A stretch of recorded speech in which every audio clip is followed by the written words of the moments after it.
Hello, beautiful people. It's Lulu. Last week, I opened my heart completely to you about my struggle with darkness. And perhaps it's time to name it directly: depression. Your response has truly been overwhelming.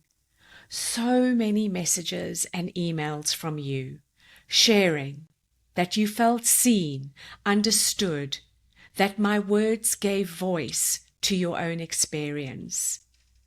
Many of you said you felt less alone, and that means so much to me. Thank you for receiving my truth with such grace, such compassion and kindness, and also such lack of judgment. Or maybe it's more to the point to say, with such acceptance. Today we're going to have a conversation about how to rebuild after breaking down. What I did when I had nothing left. I want to talk about what happens once the darkness begins to lift, slowly, not in some perfect social media and then everything was magically fixed kind of way, but in the real messy, one tiny step at a time journey back to yourself. Because even when we can't see the path ahead clearly, we can take the next breath, the next step, even if it feels really hard. And for me, it does feel incredibly hard. I've started calling this phase the gentle return. It's not a rah-rah comeback. It's not a reinvention. It's just a soft, barely there again. It's when you're not fully okay, but you're no longer completely in the dark. And maybe you're here because you've been in that dark place too. Maybe you're right in it now. This episode is for that moment when you're not sure how to start again. Welcome to the Lulu Essey podcast, where we do things differently. There's no editing here, no removing the awkward bits, the mispronunciations, the stumbles, and there's no polish. These are real, raw, honest conversations that give you practical tools to transform your life from the inside out. I want to share something really significant with you. On the 8th of December 2024, after over 30 years of being on psychiatric medication, I stepped off completely with the guidance and support of my psychiatrist. This was monumental for me, a day I longed for decades. I cannot fully express what it meant to me. When I made that decision, I also promised myself something important. If I ever needed that support again, I would reach for it without shame. What I didn't anticipate was how difficult keeping that promise would feel when the time came. In fact, I didn't realize that it would feel soul-crushing. This past week, as the darkness I shared with you deepened, I made the decision to go back on medication to help with my persistent insomnia, my depression, and to bring my anxiety levels down. And despite everything I know, despite all my work in the space, despite all the tools I teach, I felt like I had failed in the biggest possible way. It felt like a literal bitter pill to swallow, and I felt like I let myself down. This is where grace lives. This is where compassion becomes not just a nice, cozy, easy roll off the tongue idea, but a lifeline. I'm sharing this because I know I'm not alone in this experience. Maybe you've had your own version of this, where you doing what's best for your well-being feels somehow like a step backward. And so I'm finding moments of grace and self-compassion. And there are moments of shame. As much as I know there is no shame in any of this, it's there. And it's getting less and less with a ton of focus and intention. The universe has been handing me surprise after surprise lately, and I want to tell you about one I got on Monday morning. Remember how I spoke about the cognitive difficulties that happen when I'm struggling with my mental health, like being forgetful, scattered, unfocused? Well, thanks to a very dear friend, I realized with a shock that hit me in the guts that I had uploaded the entirely wrong episode to my YouTube channel for episode 22. In that moment, I genuinely didn't know if I would vomit or cry first. My mind immediately created this catastrophic story. You have really fucked up now. How could you be so careless? People will unsubscribe. This community you're trying to build will fall apart because of your incompetence and carelessness. Viewers are going to see you as incapable. But then, in a momentary flicker of clarity, I asked myself, is this truly a crisis, or is it just an inconvenience? What's the story I'm telling myself about what this means? It's done. It can't be undone, but I can work towards a solution. Because here's the truth. We all make mistakes, especially when we're struggling, and especially when our nervous systems are overwhelmed. And this mistake wasn't a reflection of how much I care about this podcast or about you. It just showed how human I am. So I invite you to pause right now and think about something in your life that you've been treating as a catastrophe. Could it be just an inconvenience, a human mistake? What's the story you're telling yourself about what it means? Could there be another interpretation that offers more compassion? Right now, I'm experiencing this profound tension. My heart is begging me to surrender, to let go control, to trust, to hold on to my faith in the goodness of life.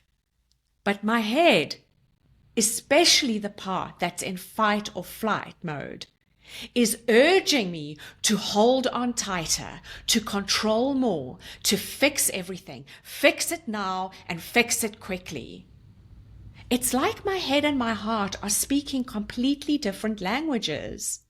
My heart speaks the language of trust, of faith, of allowing. My head, or more specifically, my limbic system and prefrontal cortex, speaks the language of protection, of strategy, of survival. And I'm fumbling in the space between, trying to find my way. And it's moment to moment, breath to breath. There's no grand solution here, just tiny choices to listen to my heart a little more each time. And this tension isn't a sign that something's wrong with me. It's the most human of experiences there is.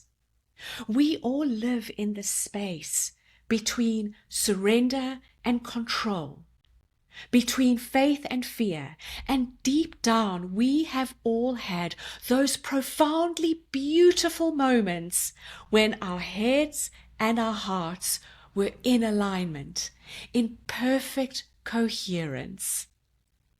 I'm curious, where in your life are you experiencing this tension and stress?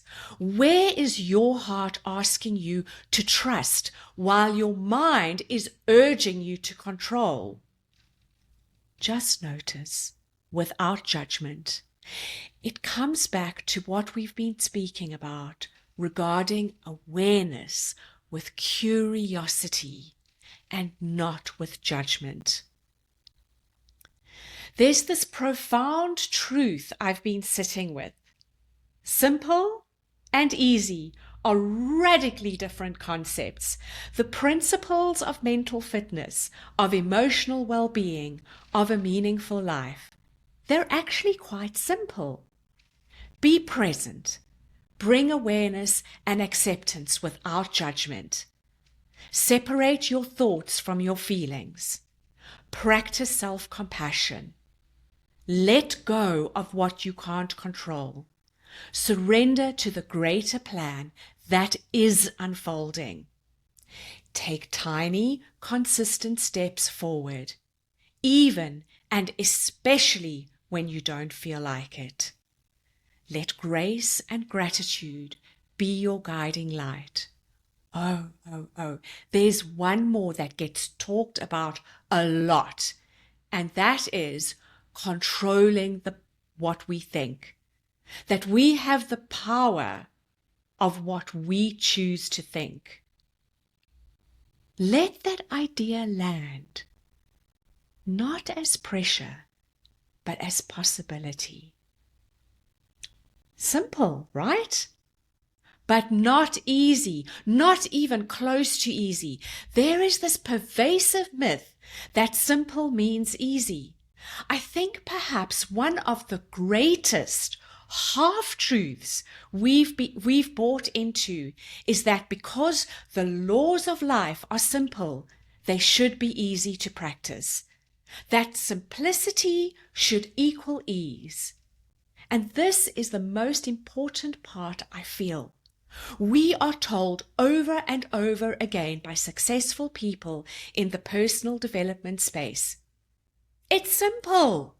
You have control and power over what you think. And yes, absolutely yes, we do. But that does not mean it is easy. And this is the part that seems to be consistently left in the margins. The simplest truths are often the hardest to live by. Think about the simplest advice.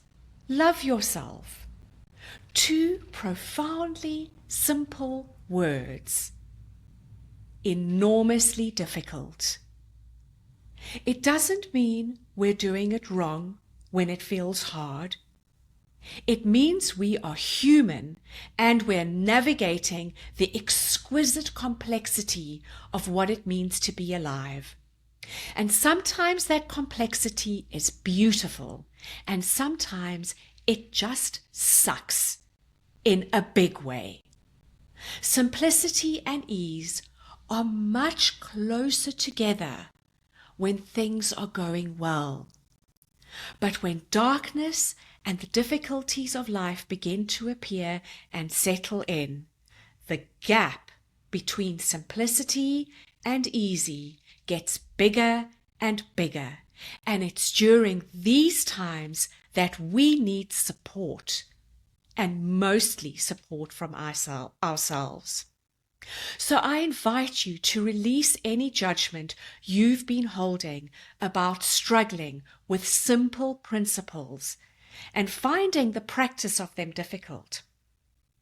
And I don't mean that flippantly. I mean it on a soul level, knowing how hard it is to do. And I am hopeful because I know it gets easier with practice. And that is why I am so all in on tiny, consistent steps. But that gap between simplicity and ease can feel like a chasm when things are rough. What simple truth have you been finding difficult to embody lately? Honor that difficulty. It's not a reflection of your worth or your progress. One thing that's remained constant for me through this darkness is Central Park. And why am I talking about that? Because even on my darkest days, when I'm withdrawing from friends and families, when I don't want to talk to anyone, when I just want to hide, when home feels like the only safe place, the park still calls to me. There's something about those first spring blossoms, the way the light filters through the trees, that reminds me life is still unfolding, still beautiful, even when I'm struggling to feel it. Those moments of gratitude when I can feel, even for a millisecond, the perfection and beauty of life are what keep me going. We all need these small sanctuaries, spaces that hold us when we can't quite hold ourselves. And they don't have to be grand or profound. Maybe it's a corner in your apartment. Maybe it's a special song. Maybe it's the feel of hot water in the shower. Another one of my very happy places. These small sanctuaries aren't escapes. They are bridges back to ourselves, to our own hearts. I'd love to know what small sanctuary holds you when everything else feels overwhelming. Where do you go? What do you do that still brings you a whisper of joy, even in your darkest moments? I want to talk about what happens when we start to feel the first hints of light again. This re-emergence is delicate and sacred. It's like a seedling just breaking through the soil after a long cold winter.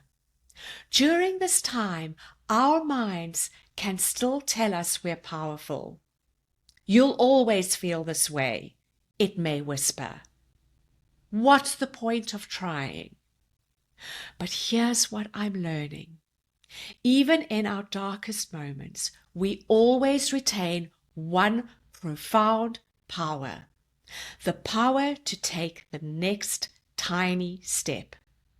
This isn't about aggressively reclaiming our power through force or pushing ourselves beyond our capacity. It's nothing like that. It's about gently acknowledging that even when most things feel completely out of our control, we can still choose how we relate to our experience in this moment. Maybe that tiny step for you is simply deciding to be kind to yourself today.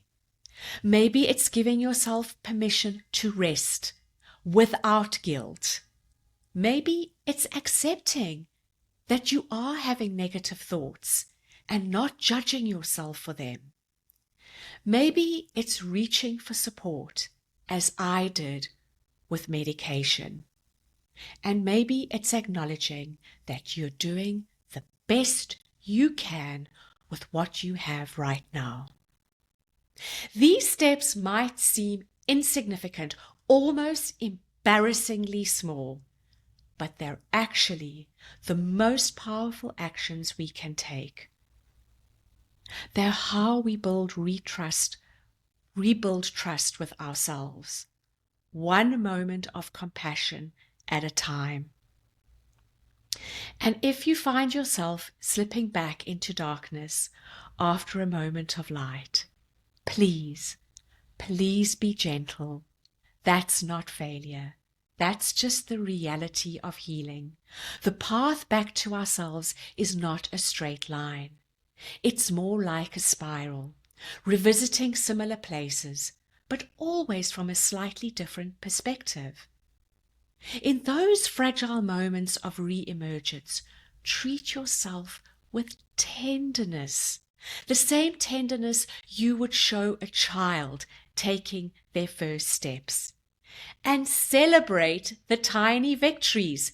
Acknowledge the courage it takes just to be here, breathing, trying, even when it's hard, and especially when it's hard. Beautiful people, I want you to know that showing up today, recording this episode, feels challenging, and at the same time, I'm so happy to be here. I don't have all the answers, and I'm not currently brimming with inspiration and vigor. I'm letting myself be where I'm at, and sometimes my acceptance lasts only seconds. What I do have is my commitment to honesty over perfection. My commitment to you, to this community we're building together, my commitment to walking this path alongside you, not ahead of you, showing you how it's done, but right beside you, figuring it out as we go. Life is messy, and I'm a messy Essey. Healing doesn't happen neatly in a straight line. Growth often looks like taking 2 steps forward and 1 back, or sometimes 1 step forward and 2 back. The direction matters more than the pace. If this is where you are right now, in the quiet, messy middle, I want you to know you're not behind. You're not broken. You're in the gentle return. And even one breath, one quiet decision to keep going is enough. It's everything. If you're in a place of darkness right now, I see you and I am holding you. If you're taking those tiny steps back towards the light, I celebrate you. And if you're somewhere in between, I'm right there with you.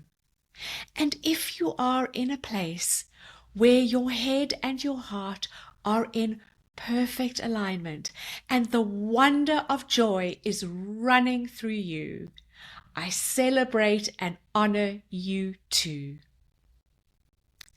Take a moment right now to think about your own sanctuary, that place, that practice, that tiny ritual that still brings you comfort, even on difficult days. You don't have to share it with anyone. Just acknowledge it silently. Recognize where the light still finds you, even when everything else feels heavy. If something in today's episode resonated with you, and if you're in the gentle return, I'd love to hear about it. Send me a quick email at lulu@luluessey.com and just share with me what still holds light for you, even in darker moments. Your experience might be what someone else needs to hear. And if you know someone who's walking through their own darkness right now, sharing this episode could well be the gentlest way to let them know they are not alone. Sometimes the most powerful thing we can do is simply witness each other's journeys. So let's be the kind witness to ourselves and to others. If this conversation spoke to you, please share it. and rate this episode. You can also visit my YouTube channel for short, nourishing moments of inspiration and honest conversations to support you. Just search Lulu Essey on YouTube. And as always, what comes from the heart reaches the heart.